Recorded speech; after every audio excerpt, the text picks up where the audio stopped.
Atos, Salmo 84. Abramos a palavra do Senhor no Salmo 84.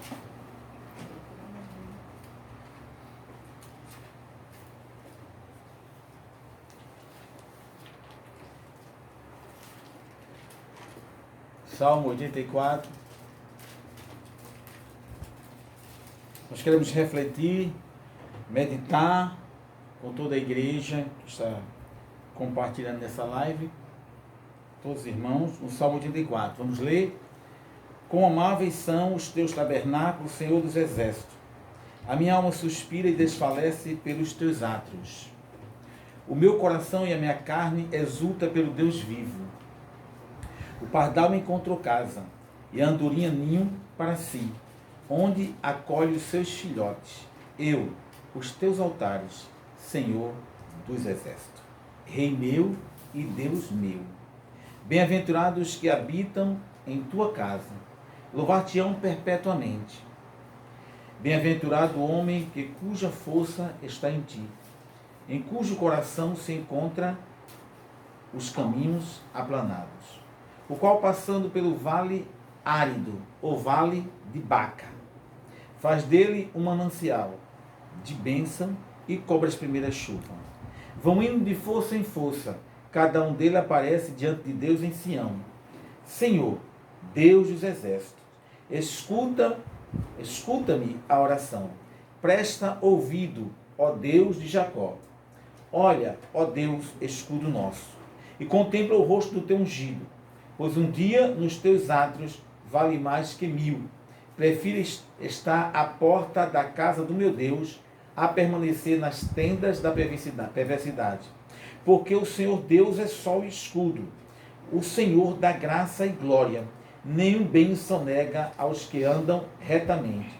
Ó Senhor dos exércitos, feliz o homem que em ti confia. Oremos ao Senhor neste momento. Obrigado, Pai, pela tua palavra, que ela alcance os nossos corações, fortaleça o nosso ser, renove a nossa alma, que ela, Senhor, venha como um bálsamo, trazendo restauração, cura, libertação e nos ensinando cada dia mais a te adorar. Muito obrigado, Pai, por este momento. Fala conosco, no nome de Jesus. Amém. Querido, Salmo 84 é um belíssimo salmo. É o salmo dos filhos de Corá. Nós imaginamos esses levitas. Os filhos de Corá, eles fazia parte do coro e era músico na casa de Israel, no templo. Ele cuidava da parte de música, e haviam muitos levitas.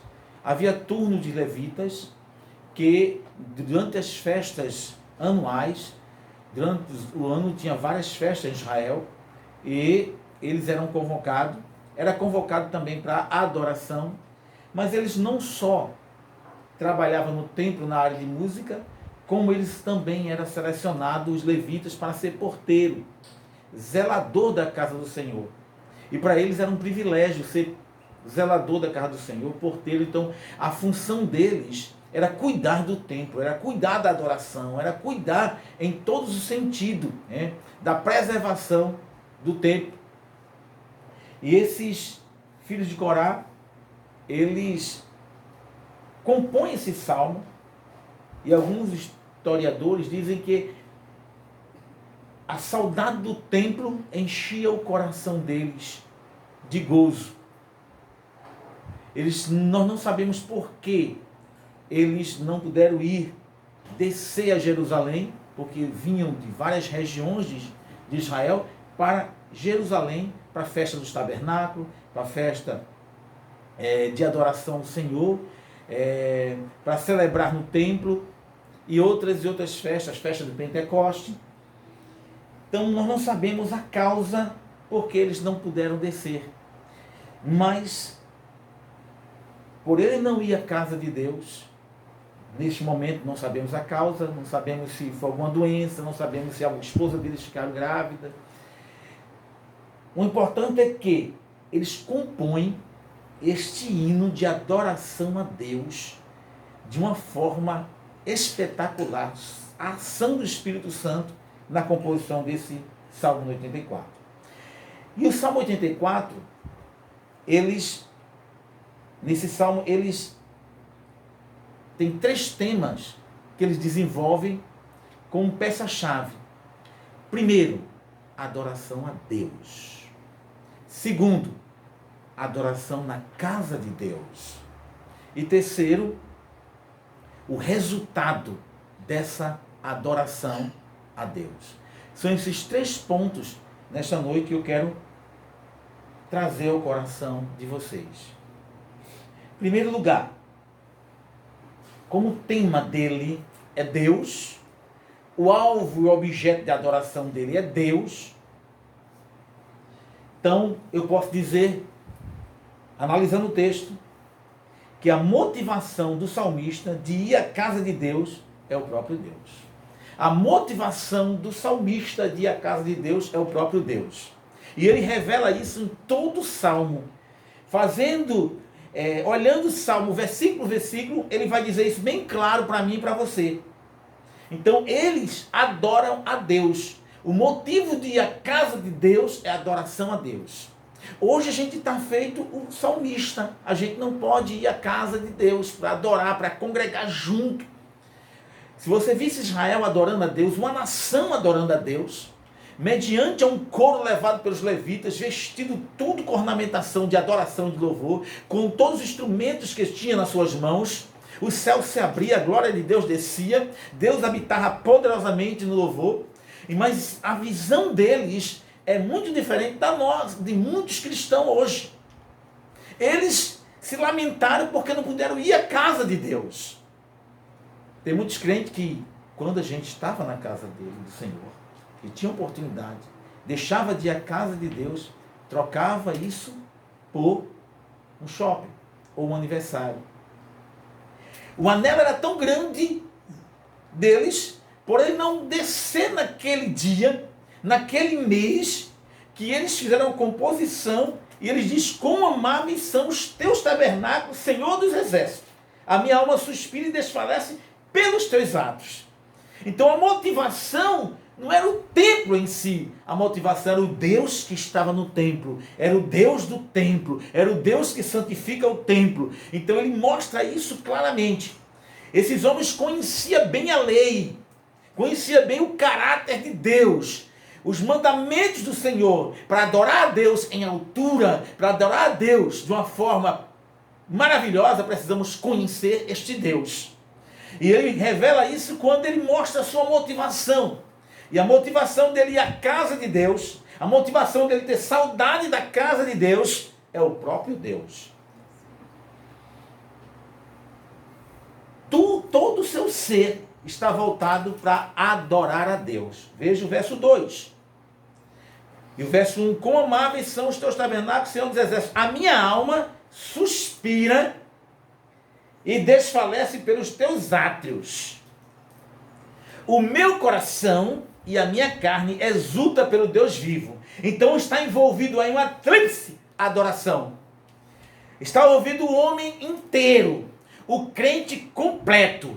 Esse crente aqui, esses filhos de Corá, quando ele entrava no templo, ele não entrava só o corpo.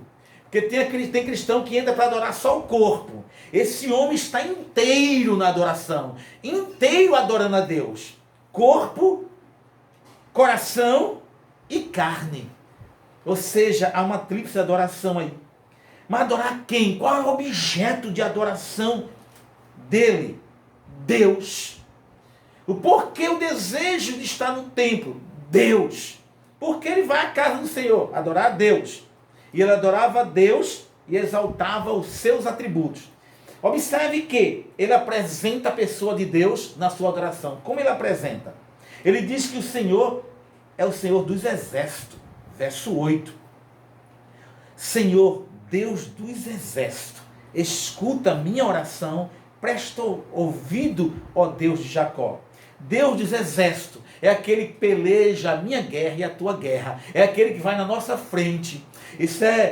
Ele adora a Deus, dizendo que Deus é o Senhor dos exércitos. O Jeová Sabaote, como está lá no Salmo 46, que é também salmo dele. O Senhor dos exércitos está conosco. O Deus de Jacó é o nosso refúgio. Depois ele diz que Deus é o Deus de Jacó. Olha só, Deus dos exércitos, escuta a minha oração, presta ouvido, ó Deus de Jacó. Então ele traz à tona na sua adoração que o Deus de Jacó, ele quer dizer que é o Deus das promessas. Eu sou o Deus de Abraão, de Isaac e de Jacó. Então Deus mostra ao seu povo que existe um pacto em Abraão, Isaac e Jacó. Existem promessas. Então ele reivindica isso no meio da adoração. Então ele adora a Deus apresentando os atributos de Deus, a pessoa de Deus, quem é Deus para a vida dele. Para ele, Deus é o Deus das promessas, verso 8, é o Deus das pelejas por nós, é o Jeová Sabaote. E ele apresenta Deus como um sol. Ele diz que o Senhor Deus é sol. Verso 11, porque o Senhor Deus é sol e escudo. Sol é fonte de luz. O sol é o astro-rei, é a fonte de luz, fonte de vida. É preciso água e o sol para que a vida, nosso planeta, se mantenha constante de pé. Deus usa esse mecanismo qual ele criou. Então, Deus é sol. O que ele quis dizer com isso? Deus é a fonte de luz, de vida espiritual, a fonte total do universo. É o ser que mantém tudo funcionando, é o ser que dá vida a tudo, é o ser que transforma, dele emana todo o poder, dele emana vida, dele emana luz, e luz é revelação, ou seja, nada está oculto diante de Deus, nada se esconde diante de Deus. Ele adora esse Deus de forma poderosa, grandiosa. A adoração dele revela o conhecimento que ele tem de Deus, e o objeto da adoração dele não é o templo, é Deus, que é o Senhor do templo. Ele vai para a casa de Deus, não para olhar as pessoas, não para olhar quem vai cantar bem, não para olhar quem vai tocar bem. Ele vai lá para adorar o Deus que é Senhor do templo, Senhor do céu, da terra, e que é sol, fonte de toda energia para nós. Mas observe que esse Deus que ele está adorando não é só sol, ele é escudo. Fala, quando ele diz que Deus é escudo, ou seja, Deus é a minha defesa, a nossa defesa. Deus é a minha, é a nossa defesa, é a tua defesa. O seu Deus é sol e escudo. Então, você tem a defesa. O Senhor nos guarda, nos protege. Nada vai acontecer a um filho de Deus que eu serve sem que Deus permita. Ele tem tudo sob controle. Ele é a minha defesa, a tua defesa, a nossa defesa. Mas ele continua adorando, dizendo que é esse Deus, para mim e para você, ele continua adorando. Ele diz: Deus é só o escudo, dá graça e glória, e nem o bem sonega a quem o busca, quem anda em retidão. Mas Deus não é só, ele não é só o Senhor dos exércitos, não é só o Deus das promessas, o Deus de Jacó. Não é só Deus, não é só representado como sol, como escudo, mas ele também é rei, como foi cantado aqui, rei da glória. E ele diz isso no verso 3. Ele diz: o pardal encontrou casa, andorinha ninho para si, onde acolhe os seus filhotes. Eu, os teus altares, Senhor dos exércitos, Rei meu e Deus meu. Louvado seja o nome do Senhor. Quando ele diz Rei meu, ele está dizendo: quem é rei é aquele que governa. Deus, como rei, ele governa, ele controla, ele comanda, ele determina, ele ordena. Então Deus é o Deus que governa a minha vida e a tua vida, meu irmão. É o Deus que governa o céu, a terra. Ele governa os Estados Unidos, o Brasil, a Europa, todos os continentes. Ele é o governador do planeta. Ele é o governador das vidas. Ele mantém tudo sob o seu controle. Paulo escrevendo Lucas escrevendo lá no seu livro de Atos, ele diz lá no capítulo capítulo 17, quando Paulo expressa: nele, em Deus, movemos, vivemos e existimos. Então Deus, em Deus, movemos, vivemos e existimos. É lá em Hebreus capítulo 1, o escritor diz que Deus outrora falava pelos pais, aos filhos, pelos profetas. Hoje nos fala pelo seu Filho, que é o resplendor da glória de Deus, a exata expressão de Deus, e é o sustentador de todas as coisas. Deus governa, ordena, sustenta, dá vida, mantém tudo em equilíbrio, porque Ele é Rei. Ele é Rei, e Ele tudo está embaixo da sua jurisdição. Céu, terra, mar e todas as coisas, a minha vida e a tua vida. Ele é Rei, Ele governa. Então descanse teu coração, o Rei dos Reis, Ele está governando, dirigindo, controlando todas as coisas. Nada foge do seu controle, nada escapa dos seus olhos. Salmo 139, tu me sondas e conhece o meu deitar e o meu levantar, ainda palavras não vêm em minha boca. Deus governa a minha vida, os meus pensamentos, controla todas as coisas, porque Ele é Deus, digno de adoração, objeto de adoração do salmista, e deve ser objeto de adoração da minha vida e da sua vida.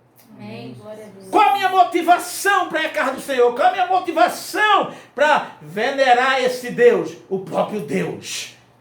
Não é porque Ele me dá alguma coisa, é porque Ele é Deus.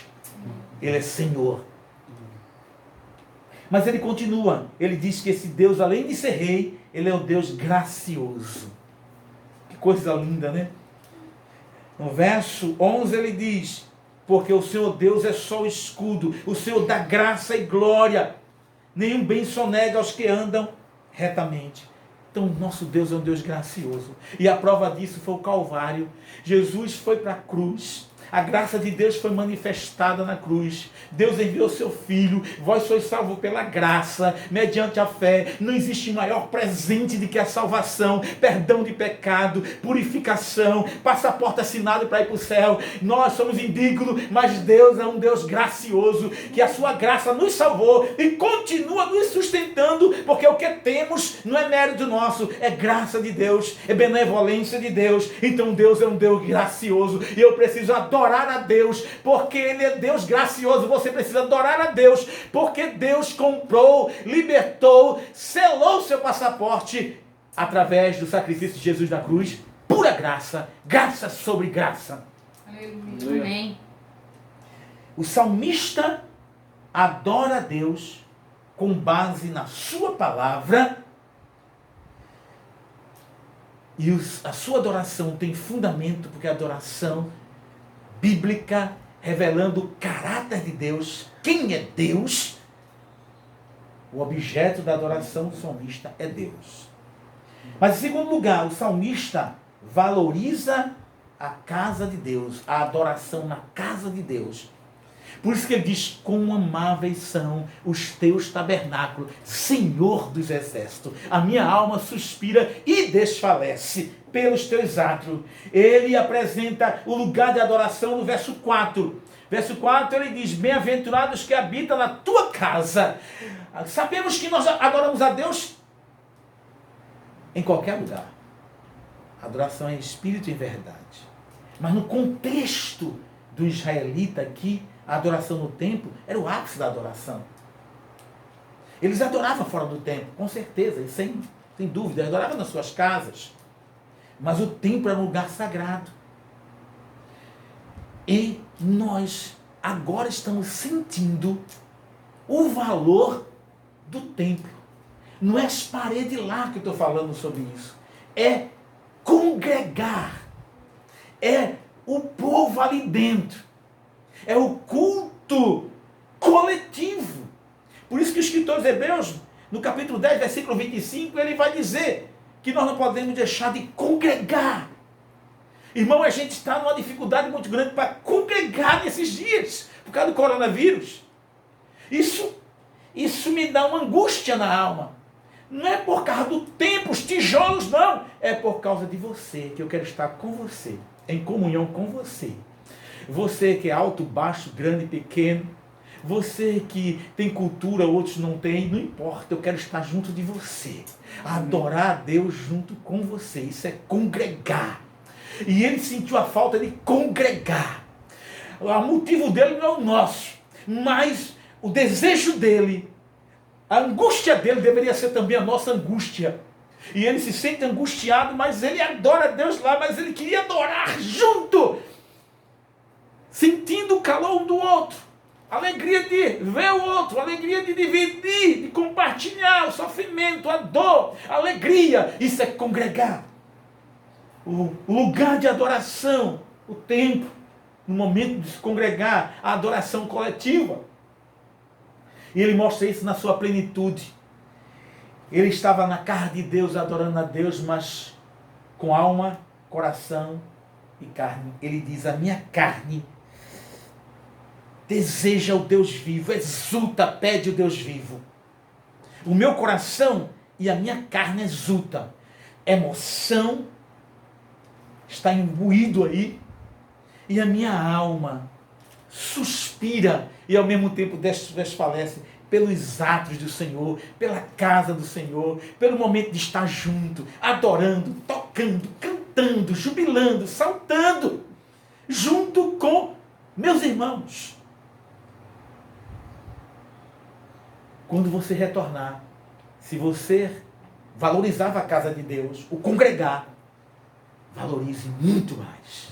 Quando nós voltarmos para congregar, devemos valorizar cada momento com nossos irmãos, cada cântico, cada testemunho, cada momento de oração, cada lágrima, cada riso, cada testemunho.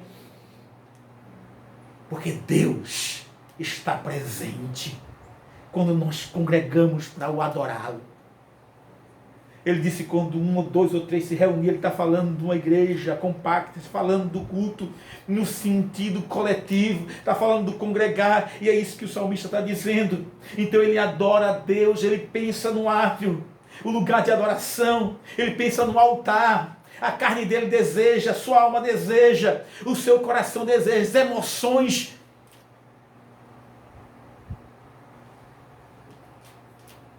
Por quê? É lá, na casa de Deus, que é refúgio. Verso 3.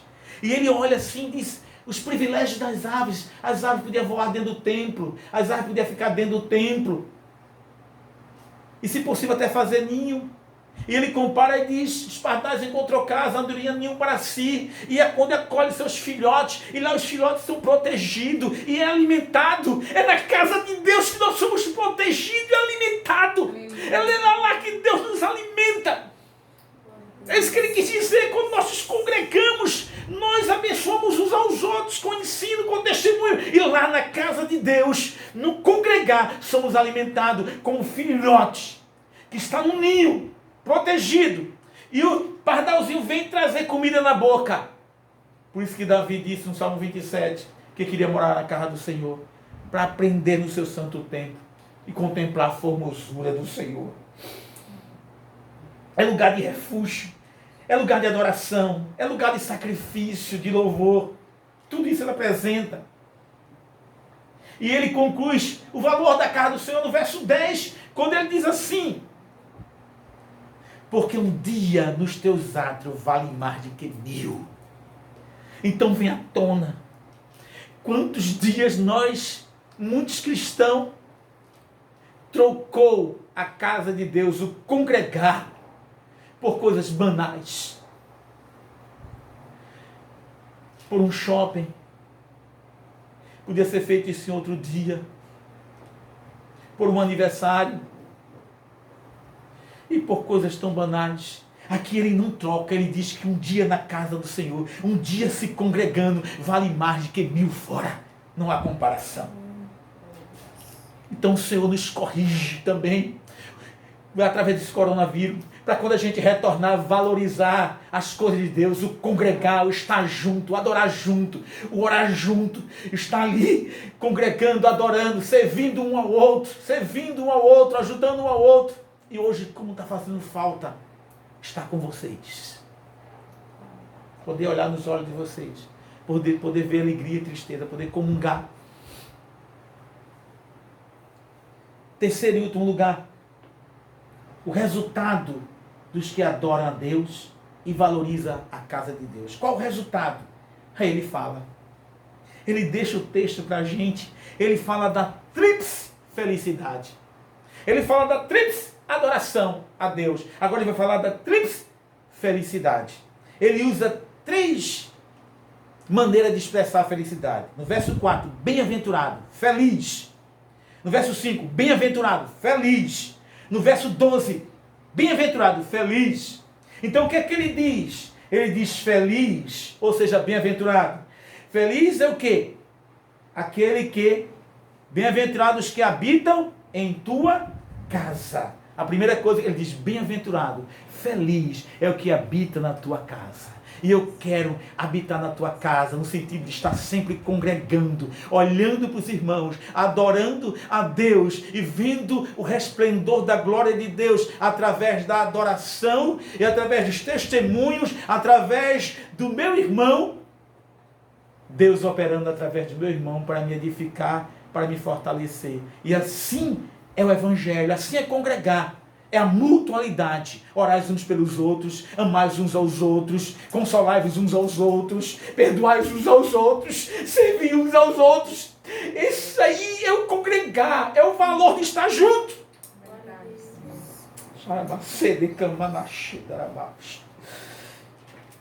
Então essa tríplice felicidade, ele apresenta no verso 4, bem-aventurados que habitam em tua casa, louvar-te-ão perpetuamente. Feliz o homem cuja força está em ti e cujo coração se encontra os caminhos aplanados. Então feliz é o que adora na casa do Senhor. Feliz é aquele que a força dele está no Senhor. E feliz é aquele que, verso 12, que confia no Senhor. Então é feliz o homem que habita na casa do Senhor, cuja força é o Senhor e que confia no Senhor. Mas a bem-aventurança, o resultado é esse. Mas tem outro resultado, mais resultado.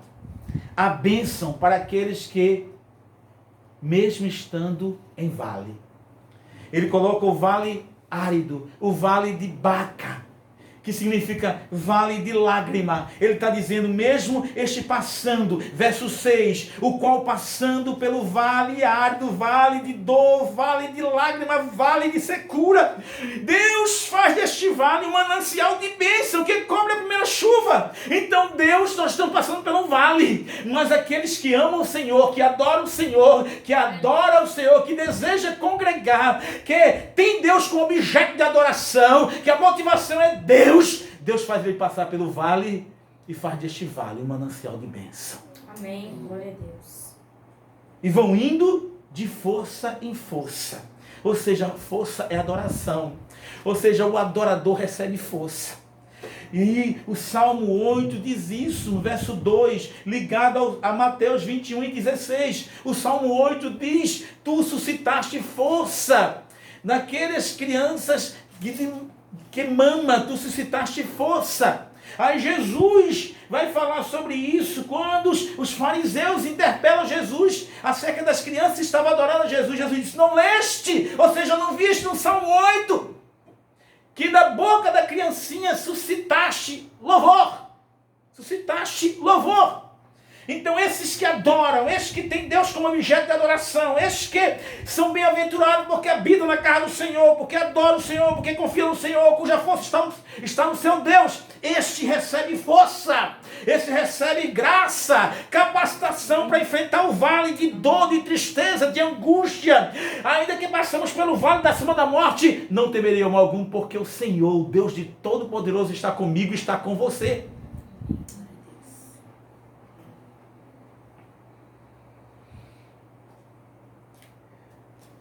E aí ele vai mostrar o último resultado.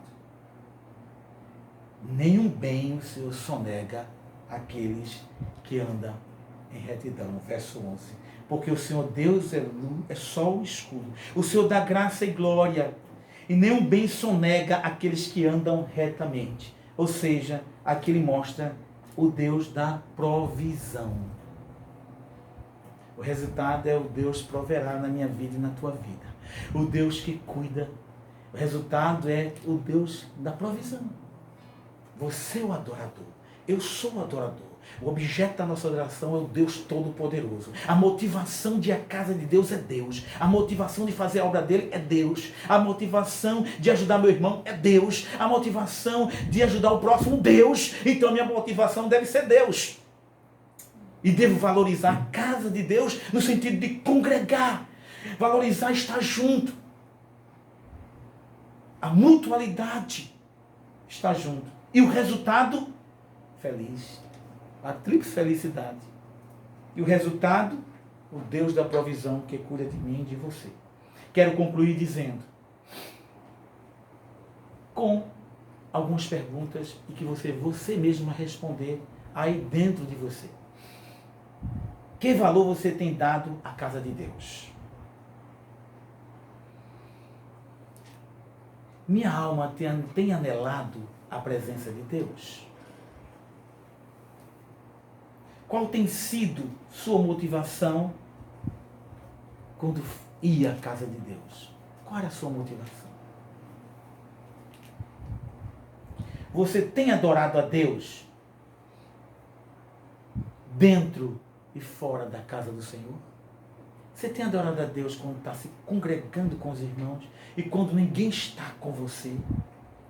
Você tem sido esse adorador? Em quem está a sua confiança? Está nos homens, nos políticos, nos governos, na ciência, nos filósofos?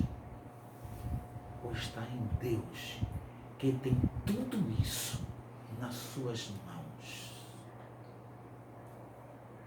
Meus queridos, fica aqui a minha palavra como pastor.